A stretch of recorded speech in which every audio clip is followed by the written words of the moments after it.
Right, so it's about 9 o'clock in the morning, 22nd of May. Not a lot of breeze this morning, so I thought I'd get the camera out. This is where the pigs have been now for about a month or so. You can see here they've chucked a little bit of turf over the top of the fence, and you've got to watch out for that when you only got one strand. It's pretty well trained to it. Even when they throw it over, I haven't actually had them get out, which is good. So this is all the barley that they're getting. They're doing that twice a day, so it's not a lot. I just put a little bit in one trough, and then they all go to that. And when you got a lot of pigs, it's good to have two or more. So they're hardly getting anything really. It won't take them very long to clear that up. And you can see what they're doing. They've dug it over pretty well. We've had a bit of rain the last week, most days. Hasn't had a lot, but they've turned it over. But it's too much turf in here to come in with a vibratiller, so I might have to come in with a chain arm. I haven't 100% decided yet what we're going to put in here. I'm still thinking Phacelia, but I usually put Phacelia in the first of June. Maybe I might get some in this week or next week. Obviously it gets pretty busy with the Royal Cornwall show and everything. Here we go, look at this. Don't know how well you can see that, but this is where I moved the fence yesterday. Or I move it twice a day actually, so last night. And they've completely covered that wire. I don't know how well you can see that, but completely covered it, but they haven't gone over it.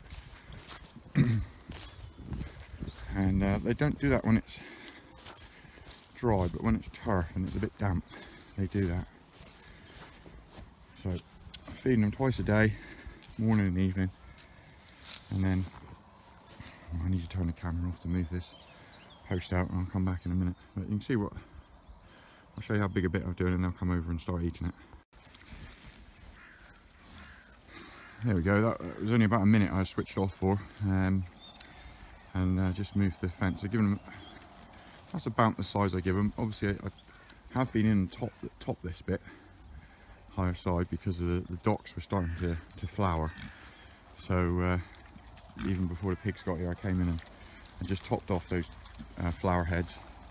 Don't want the docks flowering, but the grass is all shooting again underneath. You can see where I didn't top in beside the hedge here. And obviously we've got stinging nettles growing up the fence, but the pigs just, they clean that right out.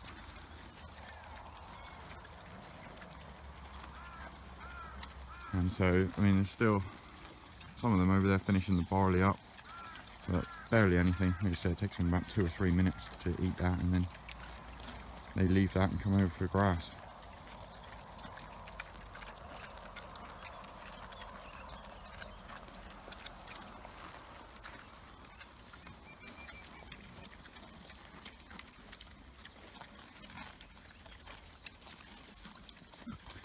So I'm pretty pleased with the job they're doing actually at turning this over. Obviously the grass is not going to be killed off, it's going to regrow again. As soon as I'll bring a back fence up, they've got the arc down there still. Got a few, the last lambers there, they'll go back with all the other ewes and lamb this week some point. We'll have them all together, which will be easier. We finished lambing now a couple of weeks ago. So there we are, and still one over there just cleaning up. And then up here I've brought the cluck wagon out, which is no longer a cluck wagon. I've repurposed it, and Jack's got his chickens out in my chicken house, and I've collared the cluck wagon, and it's now a duck wagon. So didn't have to do many modifications actually, because the Moscovies will perch on the wood, so I haven't had to change anything inside. All I've done is put this little ramp on the front. They were jumping in, but it just thought it'd make it a little bit easier.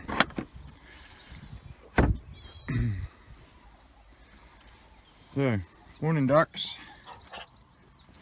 Give them some water. I'm giving them a bit of barley as well. They're coming out.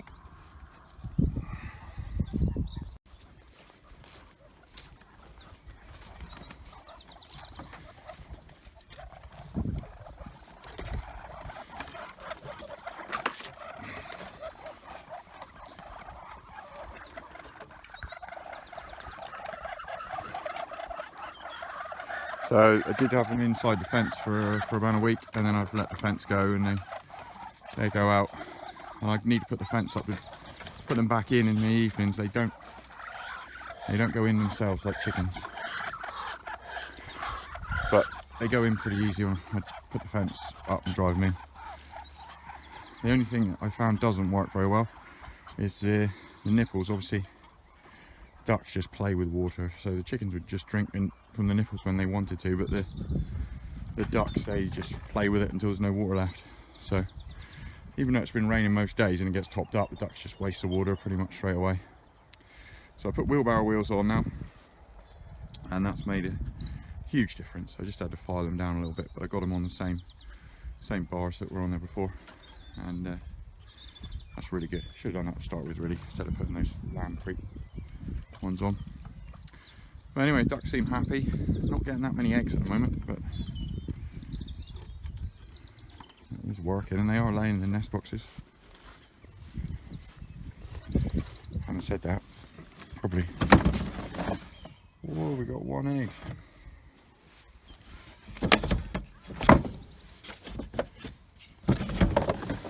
Yep. Just one. Might be a few more there later. And I'm running a wire across from the fence to run underneath to make that metal frame underneath hot, just in case a fox comes and tries to stick his nose up underneath, which possibly could happen, but he won't get very far when he sticks his nose on that. Anyway, so they're just in here for a day or two until the pigs get up here, and then I'll move them somewhere else. But yeah, they're already going out. They wander around quite a big area actually, but they come back again pretty easily. Anyway, there we go, quite a nice morning. Get on, do a bit today. It's supposed to be a nice dry day today, maybe 16, 17 degrees, probably be a bit warmer than that I expect, because that's the forecast. There's not a lot of wind. The forecast for tomorrow is only going to be a maximum of 12, and raining and windy, so we're not out of spring yet.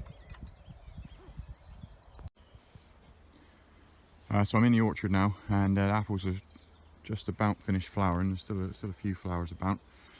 It's turned into a mini walkabout, isn't it now? But look at this. Got a snail there, but I got a nice load of apples coming. This is the Camelot cider tree, and I never really get many on these these three. This tree has got. Look at this. Never had any apples off of this tree at all, ever. But there's a few coming there now. And this tree here, I can't remember getting any off of this one either. And there's some here, and that's off a graft of the Camelot that I put on it last year. So I've got apples on the... Is that coming off the graft? No, that's coming off before the graft. Yeah. This is the graft. And there's apples on the graft there. That's my graft right there. There's the apple. So that's a graft I did last year, and it's shooting a load of new growth out the end as well, which I'll pinch off there now. So that's good. And there, oh, this is a graft that I put on this year, and I don't know if I should let the flowers go. Don't know about that. That's one I've just put on this year. But this tree has got some of its own apples as well, which I've never seen before on this tree. This one is not great either, but I have had a few apples and they're quite nice. This is my bloody ploughman, which is, we've had apples on it only a couple of times. It didn't have any, we didn't have any on any last year, but we've got quite a few, not a massive crop, but these are all really early red ones, and they are lovely eating apples, they are. There's quite a few here as well, and the pinnover is absolutely loaded as well. But I just came out to have a check at the bees. Those ones on the end, they definitely need another box. If I can get to that this afternoon, I need to put another box on them. I think they probably do as well.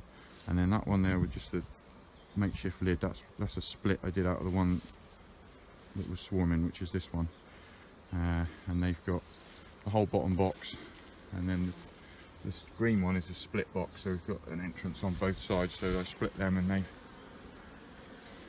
see if they, I don't know if the queen's in one of those boxes or what's going on.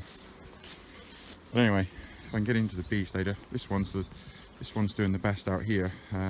They've got 4 full boxes of bees and quite a bit of honey in there as well already. But hopefully I'll get into them later. The wind's picking up now. It's not going to be such a nice day after all.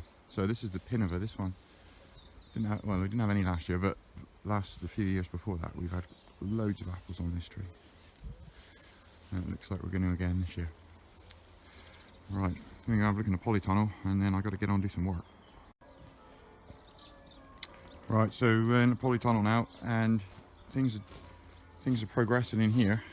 Putting these sheets up on the side has made a big difference to the temperature.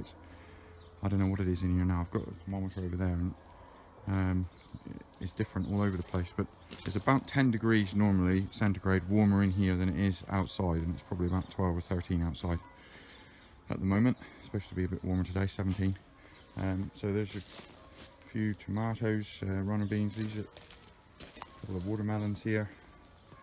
There's also some tomatoes coming up from seeds that are self-sown, and there's some beans coming up as well.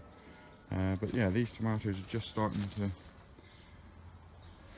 bud, and my cornichons are look at that, won't be long, a few days I'll have some cornichons. And these beans, so these beans are grown from seed, and this one here came out the root from last year. So that I did leave the roots in there, but there's another one that's coming out the roots down there as well, but not as violently as this one.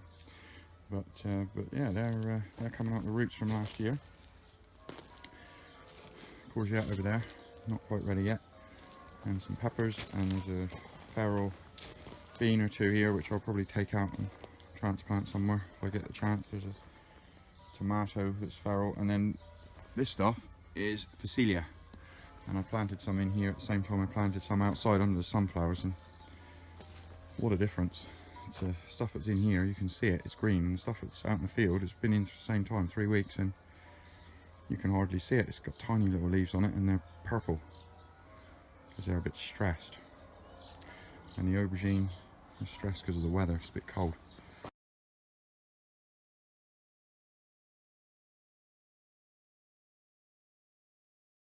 And sweet corn, I think I've got about 108 or so sweet corn in here now. And these 2 middle rows are new seed that I bought, and the other rows are save seed. And it's time to take the milk bottles off of those. I'll need them I'm going to plant outside. I was going to do it this week, but it's going to be 12 degrees tomorrow. I'm not going to be doing it in the wind and the rain and 12 degrees, that's for sure. I have to wait till the end of the week, but I have got another, I don't know, 100 or so seedlings. I haven't really counted them up. I've still got some under here which will go outside, and I've got 4 more trays like that. There's 40 in a tray, something like that. So yeah, I might have got 200 to go outside, hopefully 200. And then here, first time I've grown sweet potatoes, but this is my plan for sweet potatoes for a minute. So I put down the silage wrap and then put these little tunnels over, and it's not warm at the moment, but it's not sunny, but I did check it yesterday and it was under those tunnels there. I took that off because it was so hot in there. I was a bit worried that they weren't going to like it so hot, but I think they do like 30 centigrade, but it was 40 in there on my compost thermometer. So I got 2 rows of those, 3 varieties, and I put 2 in a bucket here as well with some black over the top, but no thing. And so this is where I've got my thermometer, and it's not touching the plastic, and it's 28, 29 centigrade, but it was over 40 yesterday in those tunnels, and I suspect it's probably a bit warmer in there now already. It's only about 9:30 in the morning, but by the afternoon it gets really hot in there, but they don't seem to have wilted at all. And I've got the pipes going underneath as well, under the plastic, for irrigation. So anyway, bit of another experiment. Got a lot of experiments going on this year, and So underneath this is new worm cast that I brought in, but underneath it is I scooped up everything that was under the cluck wagon all winter, so it's all chicken manure. So there's probably 6 inches of chicken manure and then 4 inches of worm cast. Over this side it's all worm cast, and then a few watermelons on the end as well. And obviously there was a bit of wheat in the chicken feed because we've got bits of wheat coming up here as well, you can see, and the odd rogue tomato and a bean. And then back over there in between this back row I have planted some daikons as well, because why not? There we go. Right, I got to get on now, so I will see you directly.